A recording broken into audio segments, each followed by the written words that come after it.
میں 1.25 مہینے سے ڈھونڈ کر ہی میں اس آدمی کو پکڑوایا تھا، جہاں سے اتنے ایویڈنس نکلے ہیں اس کیس سے ریلیٹڈ میرے بچے کے. تو آپ لوگ کوئی آفیشل، کوئی اسٹیبلشمنٹ، کوئی گورنمنٹ کچھ تو کر لو، میرے بچے کا پوچھ لو اس سے. جب پولیس ہی پوری ایسے کر کے آ رہی ہو آن فورس. سیکنڈ یہ دیکھیں ان کا نام ہے فاروق احمد لاس. میں ان کو کال ملاتا ہوں آپ کے سامنے اور دیکھیے گا ہوگا کیا. اگر یہ میں ایک امیر ترین آدمی کے ساتھ یہ ہو سکتا ہے سو کالڈ، تو غریبوں کا کیا بنے گا بھائی؟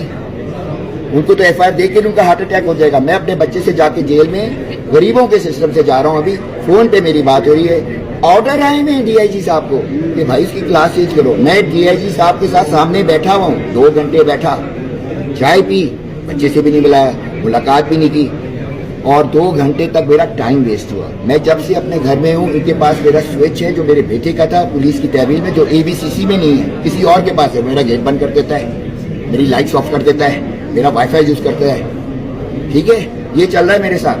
سیڑھی لگا کے آیا ہوں، گھر سے کودا ہوں، اپنی گھر میں لاک کیا تھا کہ میری موومنٹ بھی ریسٹرکٹ کر دیں. اچھا آپ ایک اور چیز دیکھیں، جب یہ پورا واقعہ ہوا تھا سب سے پہلے تو جی لاش ملی ندی میں تھی، پھر گھر میں دفنا دی، پھر شیر کھا گیا. ٹھیک ہو گیا، یہ سارے سین چل رہے. اس وقت تک شراز بھی تھا، یہ لیڈی نہیں تھی، متی اللہ صاحب نہیں تھے. جیسے ہی آرڈر آیا کہ ایف آئی آر کاٹی جائے، انہوں نے پھر انویسٹیگیشن تیز کی. شراز صاحب بھی پکڑے گئے. شراز صاحب شراز ڈنڈے مار کے ہمیں جلا دیا گیا تھا. ٹھیک ہے جی، یہی ہے. جب گاڑی میں وہ جا رہے ہیں، جلا دیا گیا ہے. باڈی جو ملی ہے اس کو تو ہاتھ بھی نہیں ہے نعوذ باللہ، یا اس کا سر بھی نہیں ہے، یہ بھی نہیں. تو اس کے بیان کے مطابق اس نے ہیومن باڈی کو کاٹا کیسے بھائی؟ کیونکہ باڈی وہ اس سے میچ کر رہی ہے. Try to understand this significance. I am fighting against, I am running against the will. آپ شراز کو جانتے ہو؟ شراز، ہاں شراز کو جانتا ہوں، لیکن وہ شراز جو ٹی وی پہ دکھایا جا رہا ہے اس کی شکل اس سے نہیں ملتی. But I don't know. میں آپ کو صحیح بتا رہا ہوں، میں فون پہ تھا اس وقت، شانگا مانگا کو فون آیا، پیچھے سے میرا بچہ چیخ رہا تھا 15 پہ کہ جی ایچ کو بلاؤ، یہ میرا لیپ ٹاپ لینے آ رہے ہیں، میرا سافٹ ویئر ہاؤس کو کھاڑنے آ رہے ہیں، اور کچھ نہیں ہے، یہ سب ڈرامہ چل رہے ہیں. تو میں نے پھر اپنی ایکس کے ساتھ بات چلی تھی. میں نے اپنے بھائی، سگا بھائی آصف بھائی اور بلال کو گھر پہ بھیجا. 3 گھنٹے کے بعد جو بھی، اچھا یہ آپ نے نا پولیس مقابلہ، اتنی ساری ایمونیشن، تو ایک پولیس والا مرا کیوں نہیں بھائی؟ ٹانگ پہ اس سے کیوں گولی لگی ہے بھائی؟ اس کے بعد بندہ 15 پہ کیوں کال کر رہے ہیں؟ آن دا ریکٹ لانا چاہ رہے ہیں ہم چیزیں بھی. Nobody is safe here, nobody is safe. پھر میں ان کو بتاتا ہوں کہ جی آپ نے یہ کر لیا ہے، تو وہ فون کام ڈاؤن کیا اپنے بچے کو اوور دا فون. یہ ریکارڈ ہوگا نا فون پہ جو بات چیت چل رہی ہے، کسی کے پاس ہوگا، جس کے پاس بھی ہوگا وہ نکالا جائے نا، پتہ چلے کہ کون سچا کون جھوٹا. پھر اس نے اپنا ایک لیپ ٹاپ جو مین سرور سے کنیکٹڈ ہے ایک بیگ میں ڈالا، اس میں 3 فون ڈالے، اس میں نقدی بھی تھی، پاسپورٹ بھی تھے، سب کچھ تھا. اس کے بعد انہوں نے کیا کیا کہ وہ بیگ اپنی ماں کو دیا اور سرنڈر کیا. جیسے ہی وہ جا کے سرنڈر کیا، موبائل میں بیٹھا واپس پر کہاں گیا جی نامعلوم مقام میں چلا گیا. بھائی کو فون کیا جو خود اے بی سی میں ہے، ان کے نیچے آتی ہے اے بی سی. میں نے آپ کو بھیجا کس لیے تھا؟ پھر میں نے بلال کو فون کیا، بلال صاحب بھی کسی نے چھین لیا ان سے، تو وہ بیگ غائب ہو. اچھا وہ بیگ اب ادھر نہیں ہے اے بی سی سی میں، کسی اور کے ہاتھ میں چل رہا ہے. یہ کیسے ہو گیا؟ کوئی کیس کی چیز آپ کسی اور کے ہاتھ میں کیسے دے سکتے ہیں بھائی؟ آپ کہتے ہیں کہ کیس سارا پیسے کے لیے کیا گیا؟ ایکسٹورشن کا ایک بہت بڑا گینگ ہے، اس میں پولیس انوالوڈ ہے. ٹھیک ہو گیا. کچھ لوگ، اب آئی ڈونٹ نو کون ہے، تو پہلے سے ٹارگیٹ ہی یہ تھا کہ کسی طریقے سے موٹی موٹی اسامیاں لی جائیں تاکہ اس سے ایکسٹورٹ کیا جائے پیسہ. مدعا یہ ہے، میں مدعے پہ آپ کو بات کر رہا ہوں، جو گھر کی فیسلٹی ہے وہ گھر میرے نام پہ کرائے پہ ہے بھائی، کرایہ نامہ لایا ہوں. ٹھیک ہو گیا. تو وہ اس گھر کی مجھے انٹری نہیں مل رہی بھائی. گھر میں جا کے دیکھو تو ویڈیو تو بناؤ، لگ رہا کوئی ڈکیت آئے تھے. عامر مصطفیٰ کو ڈھونڈنے کوئی نہیں آ رہا تھا. وہ تو ایک سائڈ کی سٹوری بناتے جا رہے ہیں. اب یہ اور سٹوری آگے جاتی جا رہی. پھر جو اسلحہ ہے وہ وزیر داخلہ کے گھر میں بطور جا کے گفٹ دیا جا رہا ہے. یہ کیس پراپرٹی کہتے ہیں اس کو. یعنی کہ پولیس والے ایسے بنے ہوئے کہ جیسے دیر ابو دا فکنگ لا. آمین آنکھیں کھولو، کان کھولو، ایک سائڈ سٹوری مت دیکھو یار. I want to save my breath. میں یہ بتا دوں، اسی معاشرے میں آپ کے سب کے بچے ہونے والے. I am concerned about my son. وہ عورت اپنے بچے کے بارے میں کنسرنڈ ہے، اور ہم سب کو کنسرن ہونا ہے اس چیز میں. کون کرے گا؟ آپ ایک ون سائڈڈ وہ چیزیں کریں.